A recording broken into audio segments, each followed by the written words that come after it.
My name is Peg Ricketts, and I had non-Hodgkin's lymphoma. The surgeon's office called me and said, he wants to see you within an hour. So I called my husband, and he came home and got me, and we went in, and he said, we think it's lymphoma.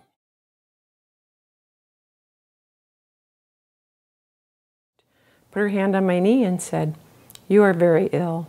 We need to get going on this today. And I was like, thank you. For her to tell me that I was very ill, but that she could help me, because that was the next thing she said, then we need to get going on this today. I was like, all right, I'm going to throw myself in your lap. You can do whatever you want with me. In the support system, to me, the support that they gave you, plus, I mean, we're blessed with a large family. So one of us was up there all the time with her. I would pick her up. She'd have to get a blood draw and then see the doctor in an hour. And I would pick her up. She'd get her blood drawn. We'd have lunch. And then her appointment with her doctor, her husband would come because he wanted to be there. Because he was there for every appointment. Right, for every appointment. And when she'd bring me home from chemo, he would stop at Goodrich and buy me 2 vanilla malts because he knew I was going to get nauseated over the next 3 days. And so that was the one thing that would sit nicely in there. You have to be their support. To me, you have to be in their balcony. You have to be cheering them on. There's nothing you can do physically for them, but you have got to be up there cheering them on, saying, you can do it, you got to go for it. You know, find out all the information you can to help them, you know, to make right decisions. When she wanted to give up, and I'd be like, you're not going to give up. You're not going to quit fighting. You're going to do this.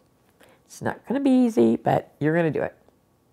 And I think that's what family and especially family needs to do.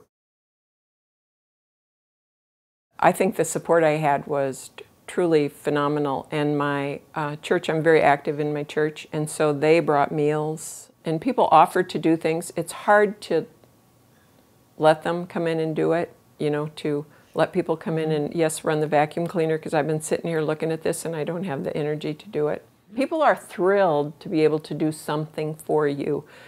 But it's very hard, I think, especially for women, because we're the caregivers, to take the other side of that role and let people do things for you.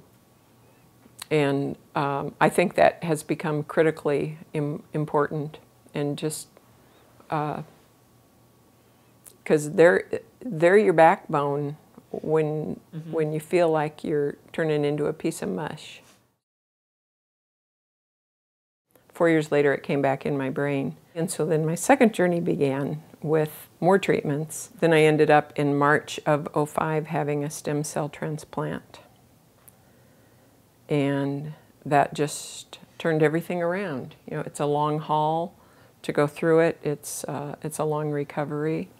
But oh my goodness, it's a good investment in getting your future. That was probably the most difficult decision of everything, was to say yes to that stem cell transplant.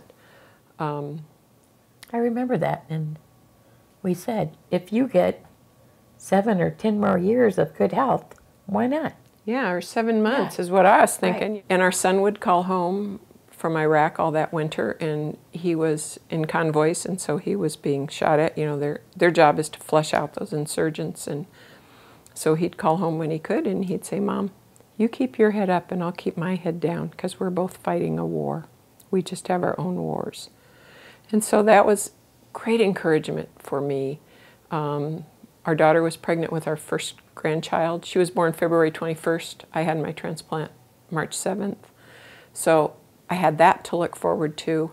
The journey has been something I wouldn't have signed up for back in the beginning. You know, if you said, hey, you want to do this? I'd say, yeah, sure.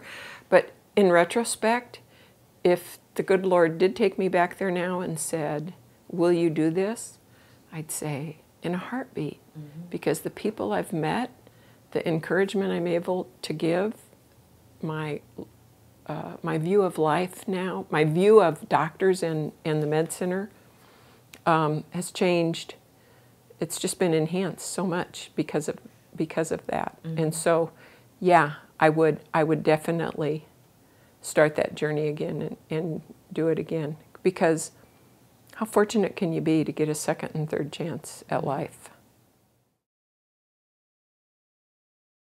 And I encourage them to let people help them that want to help them. I guess as a caregiver, sometimes I want to jump in and take care of them myself. I was a caregiver for a girl that decided, she's 23, and she decided to just go to hospice because she had battled this off and on since she was 7. And so the last year of her life, I spent a couple days a week just staying with her. And then when she went to hospice house, I still went. Death isn't the worst thing that can happen to you. If you believe in eternal life, you know where you're going, and we're here for a time and a season. And our mother used to say, there ain't one of us getting out of here alive. So That's right. and yeah, But and it's well worth the fight. it is worth the fight. But bet. for some people, when they're very, very ill and it's just taking them down, then I feel bad for the ones who won't make a decision and continue to just dwindle downhill and drag themselves through this and not let go.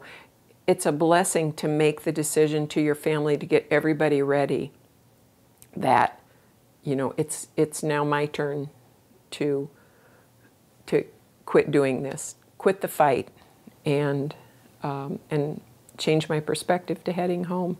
And I'm not anywhere near ready to do that, but for people that are, there are those people in place that will help you through that journey too, and caregivers to walk along with you, as you finish your days here. So, because there ain't one of us going to get out of here alive, that's for sure. I've talked to a lot of people where my impression is that they don't just have cancer; the cancer has them. And they can't find their blessings, and they can't find any joy, and they are totally consumed by having cancer. And I just say, there's so many blessings. The blessing of being able to be treated. Out of the billions of people in the world, how many get to be treated? It's an amazing journey, and a lot of it's really been a godsend.